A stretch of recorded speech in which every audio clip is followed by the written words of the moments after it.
One.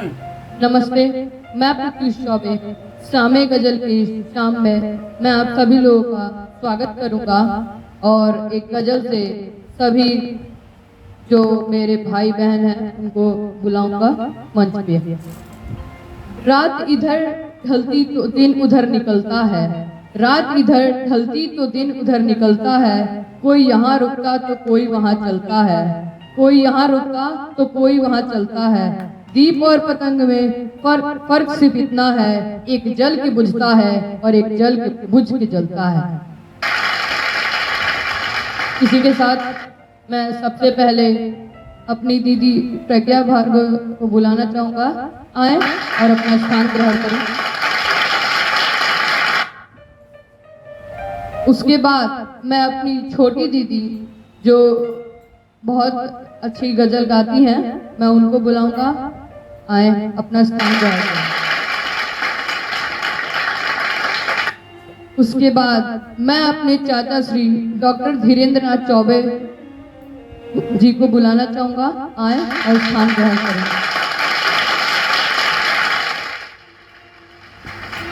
और उसके बाद मैं अपनी प्रिय चाची डॉक्टर अनुराधा चौबे जी को भी बुलाना चाहूंगा, आए और अपना स्थान ग्रहण करें। उसके बाद मैं अपने भ्राता श्री अपने भैया को बुलाना चाहूंगा, आए और स्थान ग्रहण करें। तो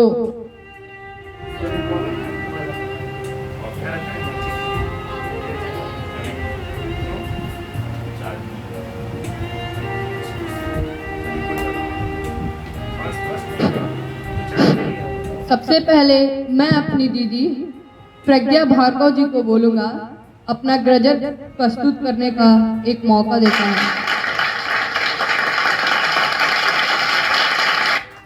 धन्यवाद प्रत्युष।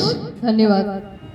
मैं आज आप सभी को कुमार विश्वास की गजल सुनाना चाहूंगी और आप जैसे कि आपको मैं ये बता दूं कि मेरे सबसे पसंदीदा कवियों में से एक है कुमार विश्वास। सबसे पहले तो मैं कुमार विश्वास की जीवनी के बारे में बताऊंगी। कुमार विश्वास का जन्म 10 फरवरी 1970 को उत्तर प्रदेश के गाजियाबाद जिले के पिलखुआ में हुआ था। वो भी एक मध्य वर्गीय परिवार में। प्रारंभिक शिक्षा वहीं हुई। इंजीनियरिंग की पढ़ाई बीच में छोड़कर उन्होंने स्नातक और फिर हिंदी साहित्य में स्नातकोत्तर किया, पीएचडी भी किया। इसके बाद उन्होंने अपने कैरियर की शुरुआत 1994 में राजस्थान में प्रवक्ता के रूप में किया था।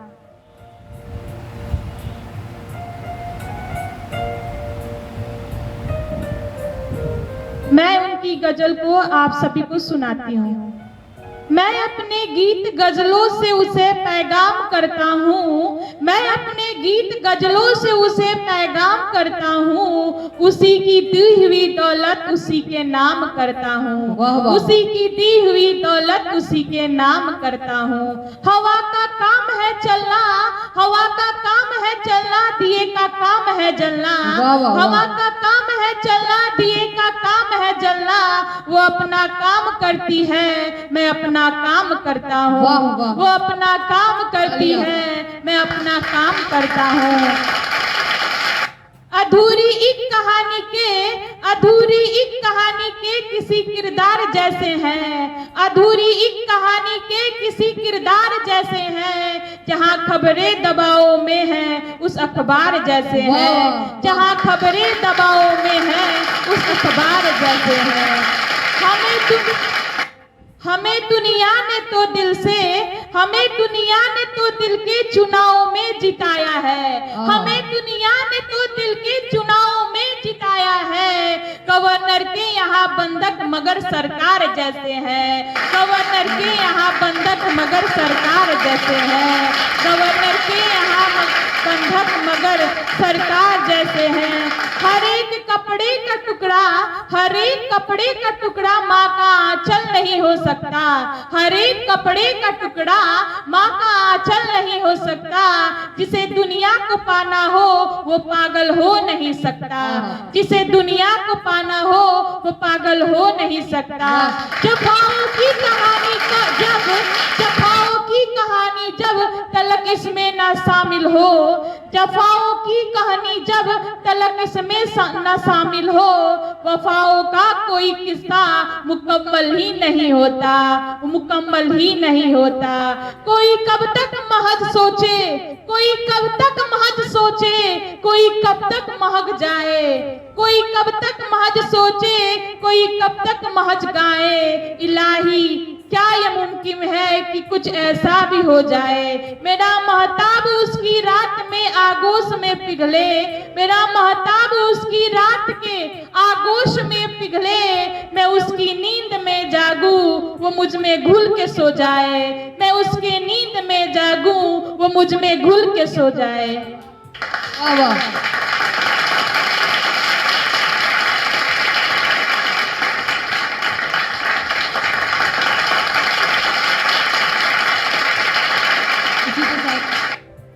मैं एक गजल के साथ अपनी छोटी बहन कृषिका चौबे जी को बुलाऊंगा।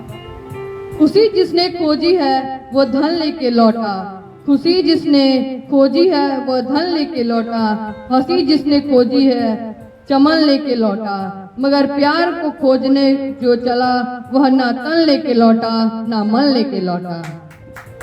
अब मैं कहूँगा कृषिका चौबे जी को कि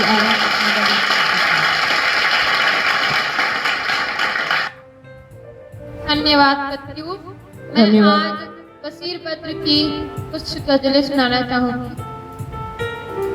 कहाँ आंसुओं की यह सौगात होगी, कहाँ आंसुओं की यह सौगात होगी, नए लोग होंगे नई बात होगी। मैं हर हाल में मुस्कुराता रहूंगा, मैं हर हाल में मुस्कुराता रहूंगा, तुम्हारी मोहब्बत अगर साथ होगी। चिरागों को आंखों में महफूज रखना, चिरागों को आंखों में महफूज रखना, बड़ी दूर तक रात ही रात होगी। मुसाफिर हैं हम भी, मुसाफिर हो तुम भी, किसी मोड़ पे फिर मुलाकात होगी। मुसाफिर हैं हम भी, मुसाफिर हो तुम भी, किसी मोड़ पे फिर मुलाकात होगी। एक और है, स्वागत है।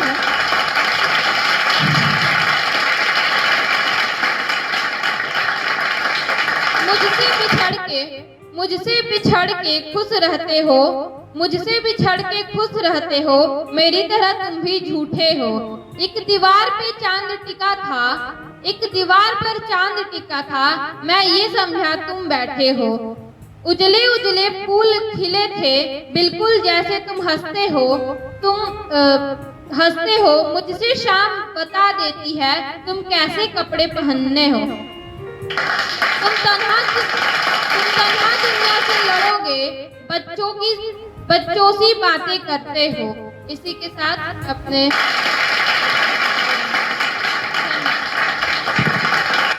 और अगली कड़ी में मैं अपने चाचा डॉक्टर धीरेन्द्र नाथ चौबे जी को बुलाऊंगा। अपना गजल प्रस्तुत करेंगे। धन्यवाद प्रत्युष जी, आपने मुझे याद किया। जैसा कि आज यह गजल के नाम पर इस साहित्यिक आयोजन का यह 6वां दिन है और इस महत्वपूर्ण आयोजन में हम सभी शामिल हैं, इस बात के साक्षी हैं और सम्मुख हमारे जो इस YouTube के माध्यम से जो दर्शक सुन रहे हैं, हम सभी को देख रहे हैं, वे भी कहीं ना कहीं इस कार्यक्रम के साक्षी के रूप में हैं, उनका भी नाम दर्ज होगा। आज मैंने सोचा कि कुछ अलग शायर की दुनिया में ले चलूं और ऐसे ही एक महत्वपूर्ण शायर हुए हैं अदम गोंडवी। गोंडा जिले से ताल्लुक रखते थे, तो अंत में उन्होंने नाम लगा लिया गोंडवी। वैसे तो इनका नाम रामनाथ सिंह था और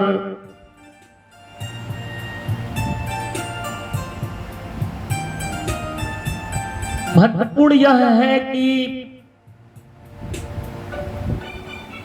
भारतीय सामाजिक जो संरचना है उसमें जो एक कैटेगराइजेशन किया गया है, ऊंच नीच का जो विभेदीकरण किया गया है, उसमें से ये राजपूत कुल से ताल्लुक रखते थे। फिर भी इन्होंने ऐसे तमाम विषयों को अपनी गजलों में शामिल किया जो साहित्य में, उपन्यास में वो बातें दिखाई देती थी, जैसा कि प्रेमचंद की कहानियों में या गोदान नामक जो उपन्यास है उनका उसमें। लेकिन गजल में राजनीति को लाने वाले वो पहले शख्सियत हुए हैं। और मैं बहुत विशेष इनके बारे में न बताते हुए इनकी कुछ गजलों को पढ़ूंगा। आप सबने इनका जो महत्वपूर्ण गजल है उसमें से कुछ पंक्तियों को यूं ही चलते फिरते सुना होगा। काजू प्लेट में विस्की गिलास में रामराज उतरा है विधायक निवास में।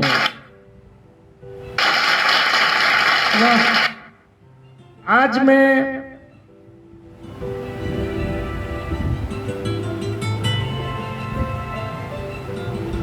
चोट के मारे हुए शीर्षक से इनका एक गजल प्रस्तुत कर रहा हूं। निसफ आबादी अगर भूख के शोलों में जले, निसफ आबादी अगर भूख के शोलों में जले, गजल फिर कैसे सुख नवर के तसव्वुर में पले। जो बशर मुल्क के तकदीर की तामीर करे, जो बशर मुल्क के तकदीर की तामीर करे, आज फुटपाथ के साये में उसकी रात ढले। बशर मतलब जो कामगार लोग हैं जिन्होंने अपनी समस्त कामनाओं को इस राष्ट्र के नाम तिरोहित कर दिया है, अपने श्रम को इस समाज के विकास में लगा दिया है और उनको उनका पूरा मेहनताना भी नहीं प्राप्त होता है। बावजूद इसके वे निरंतर काम पे लगे रहते हैं। अदम गोंडवी की नजर वहां जाती है और वे लिखते हैं कि जो बशर मुल्क के तकदीर की तामीर करे, आज फुटपाथ के साये में उसकी रात ढले। गांव की भोली जवानी रहे उरियां होकर, शर्म की बात हंसी खेत तो सोना उगले। मेरे देश की धरती सोना उगले, उगले हीरा मोती। सर बुलंद मुल्क की रौनक ये तेरे रंग महल, सर बुलंद मुल्क की रौनक ये तेरे रंग महल, जल के रह जाए बगावत के अगर फूल खिले। कैसी काफिर हुई जमहूरियत जवां होकर, सर पे संगीन के साए हैं और होठ सिले। तो ये वो दौर था भारतीय राजनीति का, खासतौर से 60, 70 और 80 का वह दशक जिसमें युवा बेरोजगार थे, बदहाली की स्थिति थी। और 90 के बाद जब भूमंडलीकरण का दौर आता है और एक नए तरह के अवसर जब आते हैं युवाओं के सामने, तो कविता का मिजाज बदलता है, वहां से गजल का मिजाज भी बदल जाता है। तो अगला इनका एक मैं गजल पढ़ना चाहूंगा। स्वागत है। मैं निकाल करके रखा हुआ था इसमें से पन्ने को, जहां पर एक महत्वपूर्ण गजल है।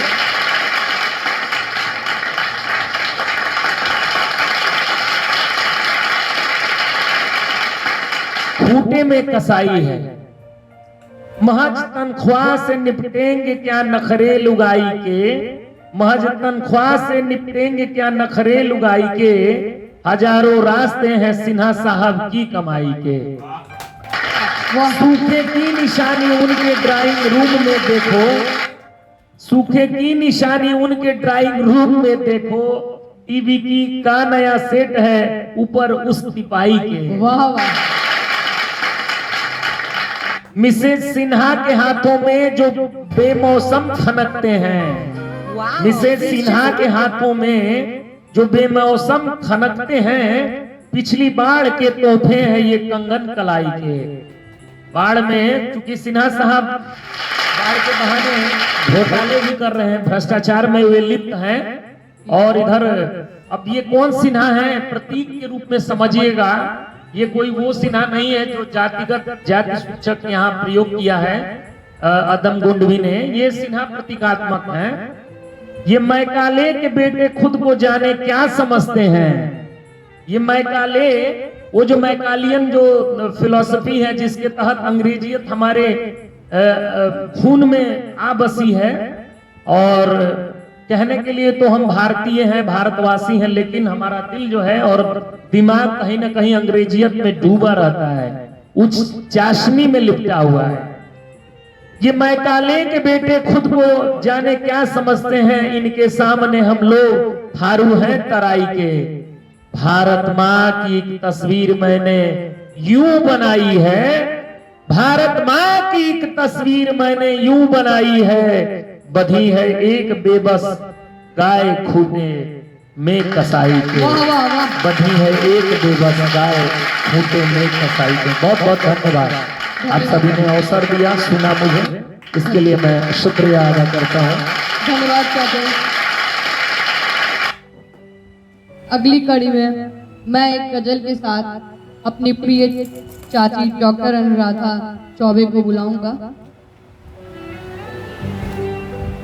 उनके खातिर तो यहाँ हमको बदलना ही पड़ा, उनकी खातिर तो यहाँ हमको बदलना ही पड़ा। चांद बनाने के लिए सूर्य को ढलना ही पड़ा, चांद बनाने के लिए सूर्य को ढलना ही पड़ा।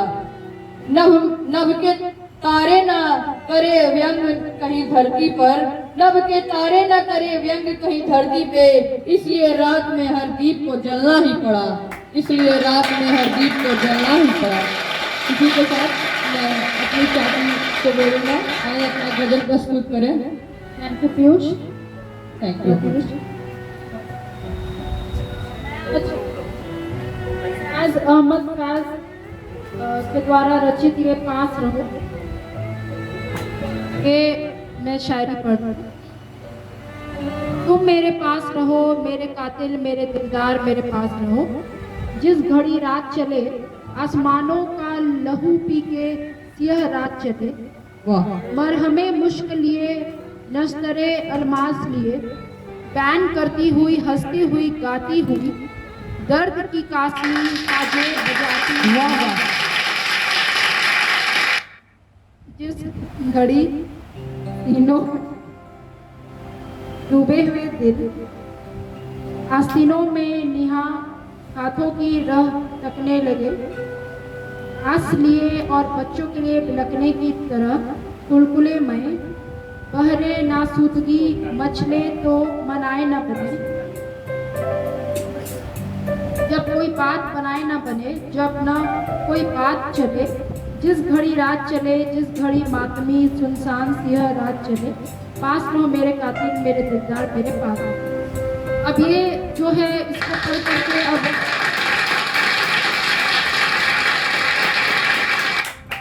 अब इसे पढ़ करके मेरे दिमाग में रॉबर्ट ब्राउनिंग जो है वो घूम रहे हैं। रॉबर्ट ब्राउनिंग का माई लास्ट डचेस एक पोयम है, उसमें भी इसी तरह का जो है इमोशनल इंटेंसिटी और सस्पेंस थ्रिलर ये सब एलिमेंट जो है रॉबर्ट ब्राउनिंग के पोएम में रहता है। वो विक्टोरियन एरा के पोएट है और वो बेसिकली अपने ड्रामेटिक मोनोलॉग्स के लिए जाने जाते हैं। ड्रामेटिक मोनोलॉग एक तरह का पोएम होता है जो कि संवाद के फॉर्म में रहता है। उसमें स्पीकर बोलता है और वो इमेजिन करता है कि वह एक इंटेंडेड ऑडियंस है। वो पोयम का प्रारूप जो है वो फॉर्म होता है वो इसी तरह से स्ट्रक्चर्ड रहता है कि ऐसा लगता है कि there is the presence of imagined listener. ऐसा माना जाता है कि कोई सुन रहा है और जो स्पीकर है वो अपने साइकोलॉजी को, अपने माइंड में जो भी उसके चल रहे हैं मनोभाव को उसके सामने जो है प्रस्तुत करता है। अब यहाँ पे मुझे क्या रिजेम्बलेंस लग रहा है, किस तरह का सिमिलैरिटी या इक्वालेंस देखने को मिल रहा है। जैसे यहाँ पे कह रहा है तुम मेरे पास रहो, मेरे कातिल मेरे दिलदार मेरे पास रहो। मेरे कातिल मेरे दिलदार, ये दो चीज़ है, दिलदार भी है कातिल भी है। मेरे पास रहो, जिस घड़ी रात चले आसमानों को लहू पी के सिया रात चले। तो एक एलिमेंट, ड्रामेटिक एलिमेंट, एक एलिमेंट जो है एड्रेस का फॉर्म में हो, मतलब संबोधन के फॉर्म में हो, वो कुछ एलिमेंट जो है यहाँ देखने को मिल रहे हैं। तो मुझे जो है ये इसे पढ़ करके रॉबर्ट ब्राउनिंग का ध्यान आगे का चाहिए। Thank you. Thank you. आपने हमें बहुत ज्ञान की चीज़ें बताई। अगले कड़ी में मैं एक गजल के साथ अपने प्रिय भ्राता श्री अक्षर चौबे को बुलाना चाहूँगा। एक चीज़ है जो अभी खो के अभी खोनी है, एक चीज़ है जो अभी खो के अभी खोनी है, एक बात है जो अभी हो के अभी होनी है। जिंदगी नींद है जो जाकर आने वाली, जिंदगी नींद है जो आकर जाकर आने वाली, जो अभी सो के अभी सो, जो अभी सो के अभी सोई अभी नहीं सोई है। क्षमा प्रार्थी हूँ इस अशुद्धि के लिए। मैं सुधार लूँगा अगले कार्यक्रम में।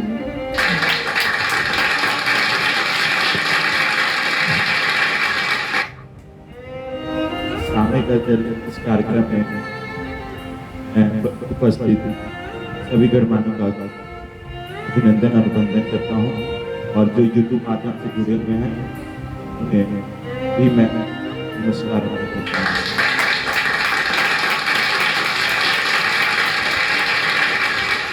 शाम शहरे यारा का फैज अहमद फैज की ये आखिरी किताबें हैं जो साल 1769 में प्रकाशित इस कविता संग्रह में उनकी कई रचनाएं हैं। वे जिन्होंने विभिन्न यात्राओं के दौरान अलग अलग शहरों में लिखा है। ढाका से वापसी पर 1974 में लिखा यह प्रसिद्ध गजल भी इसी किताब में है।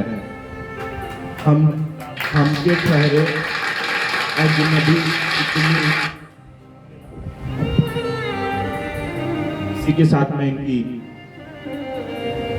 जिस रोज कजा आएगी गजल है मैं प्रस्तुत करूंगा। स्वागत है।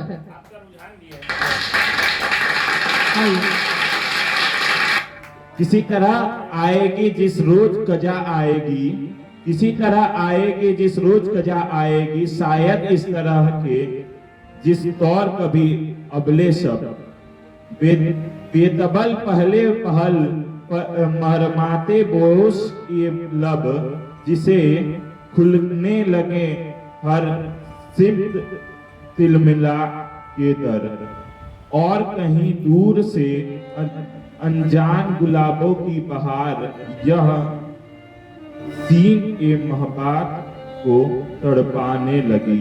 शायद इस तरह के जिस तौर कभी आखिरी सब नीम व कलियों से सरद बजस सहर यक ब यक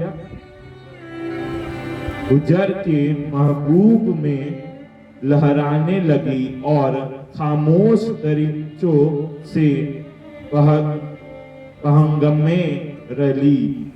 झनझनाते हुए तारे की सदा आने लगे, इसी तरह आएंगे जिस रोज कजा आएंगी। शायद इस तरह के जिस तौर तहे नौके सिना कोई रंग बाएंगी से चिलने लगे, और काजे निजन धुंधना छाया अज कराता बन सके पे मंडलेन में लगे।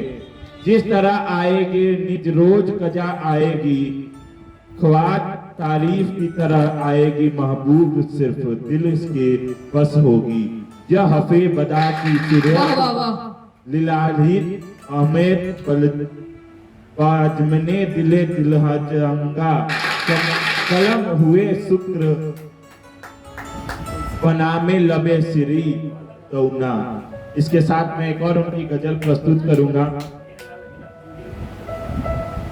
हजार दर्द सबे आरजू की राह में यह, हजार दर्द सहे आरजू की राह में यह, हजारे दर्द सहे आरजू की राह में यह। क्या कोई बात है। ठिकाना बताओ वाह, कि वाह। काफिला बहुत ना सुंदर। उतरे, कोई ठिकाना बताओ कि काफिला ना उतरे। गरीब और भी आओ, गरीब और भी आओ के शौके दिद मिटे, गरीब और भी आओ कि शौके दिद मिटे। शराब और पिलाओ के कुछ नशा और उतरे। वाह। इसी के साथ मैं आज की इस कार्यक्रम में मैं तो अपने गाने को विराम देता हूँ। धन्यवाद। धन्यवाद।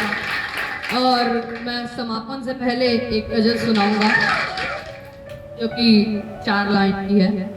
कफन बढ़ा तो किस लिए नजर डबडबा गई, कफन बढ़ा तो किस लिए नजर तू डबडबा गई। सिंगार क्यों शाम गया बाहर क्यों लजा गई, सिंगार क्यों शाम गया बाहर क्यों लजा गई,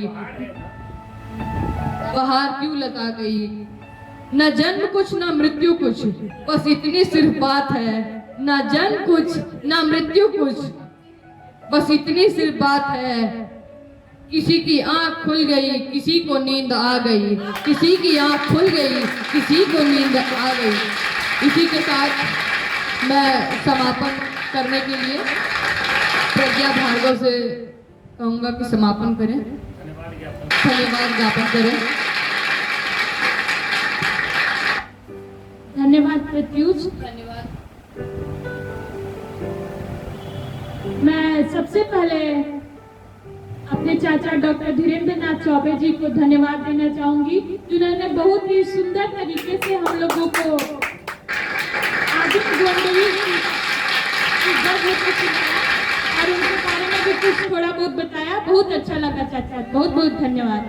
इसके बाद मैं अपनी चाची डॉक्टर अनुराधा चौबे जी को धन्यवाद देना चाहूंगी, जिन्होंने बहुत ही सुंदर तरीके से की गजलों को सुनाया। बहुत अच्छा लगा चाची, बहुत बहुत धन्यवाद। इसके बाद मैं कृषिका को धन्यवाद देना चाहूंगी, जिन्होंने बहुत ही अच्छे तरीके से असीम बद्र की गजलों को सुनाया। बहुत बहुत धन्यवाद। इसके बाद में अक्षर चौबे को धन्यवाद देना चाहूंगी, जिन्होंने बहुत अच्छे तरीके से अपने नज्म को सुनाया। और मैं बहुत सबसे ज्यादा धन्यवाद तो मैं अपने छोटे भाई प्रत्युष को देना चाहूंगी, जिन्होंने बहुत ही अच्छे तरीके से इस मंच का संचालन किया और बहुत ही अच्छे तरीके से सबका ध्यान आकृष्ट किया। और आप लोगों को भी सुनने में बहुत अच्छा लगा होगा कि कितने ही अच्छे तरीके से इन्होंने हम सभी को बुलाया और बहुत ही अच्छे ढंग से हम लोगों को बोलने का मौका दिया। बहुत बहुत धन्यवाद प्रत्युष, बहुत बहुत धन्यवाद। और अंत में मैं एक कुमार विश्वास की गजल सुनाऊंगी। हम दिल का एक तारा लेकर खुद बस्ती बस्ती गाते हैं, हम दिल का एक तारा लेकर खुद बस्ती बस्ती गाते हैं। जो कांधे कांधे जाते हैं वो केवल 100 कहलाते हैं, जो कांधे कांधे जाते हैं वह केवल 100 कहलाते हैं। हमें खुदा ने जो बख्शिश है, हमें खुदा ने जो बख्शी है रूह पाकीज़ा, हमें खुदा ने जो बख्शी है रूह पाकीज़ा, हमारे वक्त के शायद किसी बड़े में नहीं है, हमारे वक्त के शायद किसी बड़े में नहीं है। बहुत बहुत धन्यवाद। और मैं आप सभी आभासी दर्शकों से चाहूंगी कि कृपया आप हमारे चैनल को लाइक करें, शेयर करें और सब्सक्राइब करें। बहुत बहुत धन्यवाद।